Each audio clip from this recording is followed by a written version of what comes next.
అందరికీ నమస్కారం.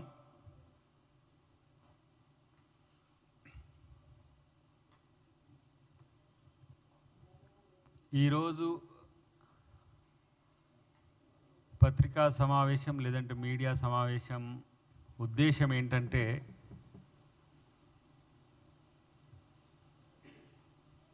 బీజేపీ నాయకులకు అన్రెస్ట్ పెరిగిపోతున్నది. కారణం ఏంటో తెలుస్తలేదు, కానీ రోజుకొకళ్ళు రోజుకో తీరుగా వాళ్ళు వ్యవహరిస్తున్న తీరు చూస్తే మామూలుగా మేమేమనుకుంటామంటే బీజేపీ వాళ్ళకు మోకాళ్ళ కాడ మైండ్ ఉంటుంది అనుకుంటాం. అది మోకాళ్ళల్లో కూడా లేదు, అరికాళ్ళల్లో పడిపోయిందని తెలుస్తుంది. ఇప్పుడు ఒక రోజున కిషన్ రెడ్డి అయితే, ఇంకో రోజున బండి సంజయ్ అయితే, మరొక రోజున ఈటెల రాజేందర్ అయితే, ఇంకో రోజున ఎన్విఎస్ఎస్ ప్రభాకర్ అవుతాడు. ముఖాలు మారుతాయి తప్పితే వాళ్ళ బుద్ధిలో మార్పు అయితే రాదు. ఎందుకు ఈ పరిస్థితిలో డిఎన్ఏ ఇట్లెందుకున్నది అని ఆలోచిస్తే వాళ్ళకు అబద్ధాలను ప్రచారం చేయడం అనేది ఒక తంతుగా మారిపోయింది.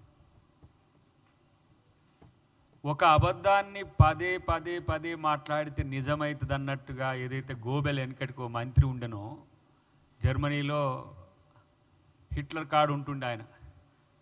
ఈ నియంతలకే ఇట్లాంటి అబద్ధాల మీద ప్రేమ ఉంటుంది. మామూలుగా బీజేపీ వాళ్ళకి ఇప్పుడు ఎట్లా అబద్ధాల మీద ప్రచారం చేస్తారో అట్లా ఇలా ఎన్విఎస్ఎస్ ప్రభాకర్ గారు ఏమంటాడంటే, బీఆర్ఎస్కు కాంగ్రెస్కు డీల్ కుదిరింది జూన్ 2వ తారీఖునో లేకపోతే డిసెంబర్ 9వ తారీఖునో వాళ్ళిద్దరు కలిసిపోతారు. ఇంకా కొత్త జోక్ ఒకటి చెప్పిండు ఆయన, చాలా విచిత్రమైన జోక్. అది నవ్వుకోవడానికి కూడా చాలా కష్టంగా ఉంటుంది. ఏమంటాడు ఆయన, కేసీఆర్ ముఖ్యమంత్రి చేస్తానికి కాంగ్రెస్ పార్టీ డీల్ చేసిందని ఒక పిచ్చి వాగుడు వాగే ఎన్విఎస్ఎస్ ప్రభాకర్. ఏ గ్రూప్ నాయన నువ్వు? ఎవరి వైపు ఉండేది? ఇప్పుడు కిషన్ రెడ్డి ఈటెల రాజేందర్, కిషన్ రెడ్డి ఈటెల రాజేందర్ కూడా కాదు, బీజేపీలో బండి సంజయ్ కిషన్ రెడ్డి వర్గాలు. బండి సంజయ్ ఆయన ఇప్పుడు మళ్ళా బీజేపీ అధ్యక్షుడు కావాలని ఆయన ఒర్లుతూనే ఉన్నాడు. ఇటువైపు ఈటెల రాజేందర్ తన యొక్క నైజానికి భిన్నంగా ముఖ్యమంత్రి గారి మీద మాట్లాడింది చూసిండ్రు కదా మీరు.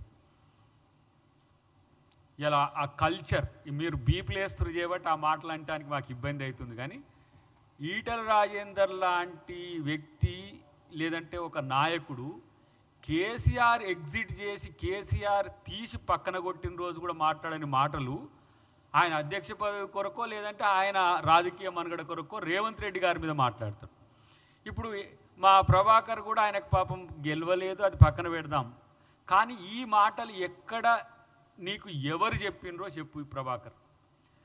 కాంగ్రెస్ మీద విషం జిమ్మడం తప్పితే నేను అంటున్నా, జూన్ 2 డిసెంబర్ 9 మనం చూద్దాం. జూన్ 2 అంటే ఇంకొక నెల రోజుల లోపే ఉంది. డిసెంబర్ 9 కూడా నీ కాలం లెక్క ప్రకారం చూస్తే ఒక 5-6 నెలలు ఉంటుంది. కాకపోతే నీ పార్టీని తెలంగాణలో రద్దు చేసుకుంటారా? బీజేపీ పార్టీని తెలంగాణలో రద్దు చేసుకుంటారా? ఎందుకు పనికిరాని చేతగాని మాటలు? మీరు పెంచి ప్రోత్సహిస్తున్న ఆ ట్రోల్స్తోని వాట్సాప్ యూనివర్సిటీలతోనే తెలంగాణ ప్రజలు తెలుగు ప్రజలు కన్ఫ్యూజ్ అవుతున్నారు. మీ మాటలు విని పక్క రాష్ట్రాల ఉప ముఖ్యమంత్రులు కూడా అబద్ధాలను నిజమని నమ్మే స్థితికి వచ్చిండ్రు. పక్కోని కూడా జరగొట్టే దరిద్రులు మీరు. ఇలా ఎందుకు మీకు ఆలోచన వచ్చిందంటే మీకైతే చేతగానట్టుంది, మాతో పోరాడడం మీకైతే చేతగానట్టుంది. నేను గతంలోనే చెప్పిన, మీ డిఎన్ఏకి అంటే బీజేపీ డిఎన్ఏకి బీఆర్ఎస్ డిఎన్ఏకు పోలికలు ఉన్నాయి.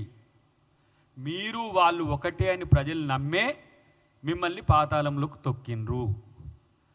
మీకు వాళ్ళు సంబంధాలు కాళేశ్వరం నుంచి మొదలు పెడితే ప్రతి పథకంలో ఉన్నది, ప్రతి అవినీతిలో మీ పాత్ర ఉన్నది. ఏ ఒక్క బిల్లుకు కూడా మీ వాళ్ళు వ్యతిరేకించలేదు, వాళ్ళు వ్యతిరేకించలేదు. బీఆర్ఎస్ ఏ ఒక్క ఏమంటారు దాన్ని, యాక్ట్లకు కూడా, నల్ల చట్టాలు కావచ్చు లేకపోతే ఈ ప్రతి రాష్ట్రపతి ఎన్నికలు కావచ్చు, అసలు బీజేపీకి బీఆర్ఎస్ అంటుగొమ్మలాగా ఉన్నదని పదే పదే చెప్పింది ప్రజలు నమ్మిండ్రు.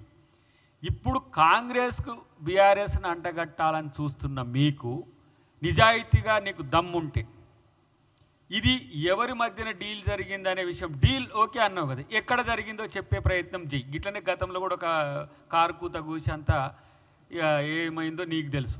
ఇప్పుడు నేను అంటున్నా, గతంలో కూడా నేను ఛాలెంజ్ చేసిన, ఈరోజు మీరన్న మాటల్లో అబద్ధం అనేది లేకుంటే మీరు ఆ వివరాలు ఎవరితో జరిగినవో బయటపెట్టి బట్టగాల్చి మీదేస్తే ఈరోజు పరిస్థితి ఎట్లా ఉంటుందో గమనించుకోండి. ఎందుకంటే కొంచెం ఎమ్మెల్సీ అయినాక కొంచెం ఈ పదాలు కొంచెం పొదుపుగా వాడమనే విజ్ఞప్తులు వస్తున్నాయి కాబట్టి మేము మాట్లాడతలేము. కానీ ఇలాంటి సిగ్గుమాలిన చర్యలకు మీకు ఎందుకు దిగజారుతున్నారో మీ బీజేపీలు చెప్పాల్సిన అవసరం ఉంది. అబద్ధాలు ఒక ఎత్తు అయితే, నేనంటున్న బీజేపీ కాంగ్రెస్ మీద చేసిన కామెంట్స్కు కమిట్మెంట్ ఎవరు తీసుకుంటారో నేనే చెప్పండి. నేను అడుగుతున్న మిమ్మల్ని కిషన్ రెడ్డి అనిపించిందా, బండి సంజయ్ అనిపించిందా? మీరే అన్నారా, ఏ ఆధారంతో అన్నారనేది ఒకటి గుర్తుపెట్టుకో. రేవంత్ రెడ్డి గారు ముఖ్యమంత్రిగా ఈ టర్మే కాదు, నెక్స్ట్ టర్మ్ కూడా వచ్చే అవకాశాలు ఉన్నాయని రేవంత్ రెడ్డి గారి మీద బీజేపీ బీఆర్ఎస్ పార్టీ టార్గెటెడ్గా చేస్తున్నారు. మీరు చేస్తున్న దాంట్లో ఏమైనా తేడా ఉందా మీ కామెంట్లలో?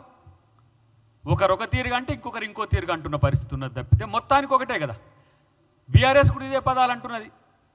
ఇలా రేవంత్ రెడ్డి గారు ఇట్లా చేస్తుండ్రు, రేవంత్ రెడ్డి గారు అట్లా చేస్తుండ్రు, రేవంత్ రెడ్డి గారు ఇది చేయకపోతే బాగుండే.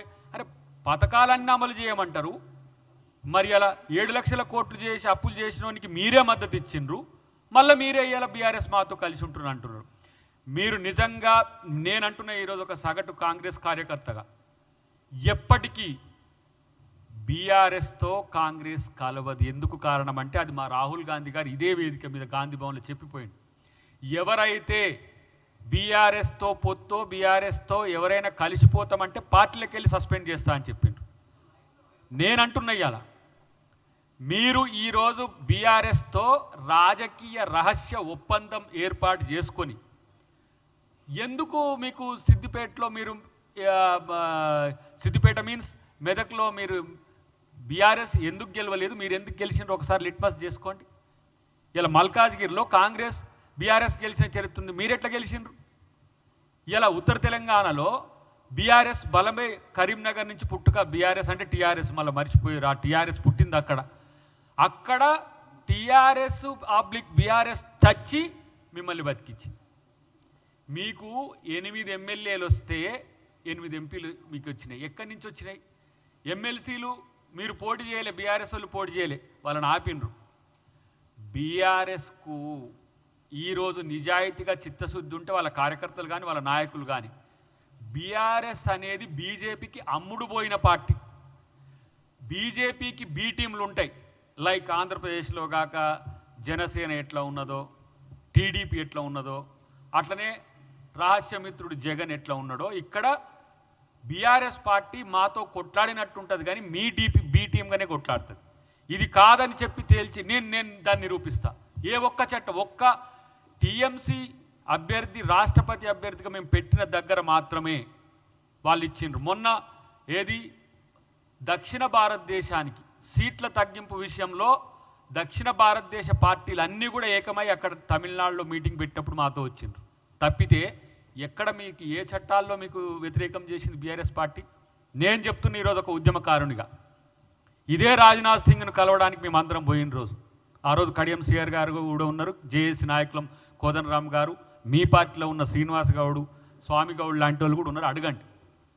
మీరు కాంగ్రెస్లో మీరు విలీనం చేస్తా అంటే మేము ఎందుకు మద్దతు ఇవ్వాలని చెప్పితే మమ్మల్ని అందరినీ పక్కన పెట్టేసి ఆ రోజు నేను కాంగ్రెస్తో ఏం కలవను అని చెప్పి మీతోనే ఉంటా అని చెప్పి ఆ రోజు కేసీఆర్ అన్నాడు.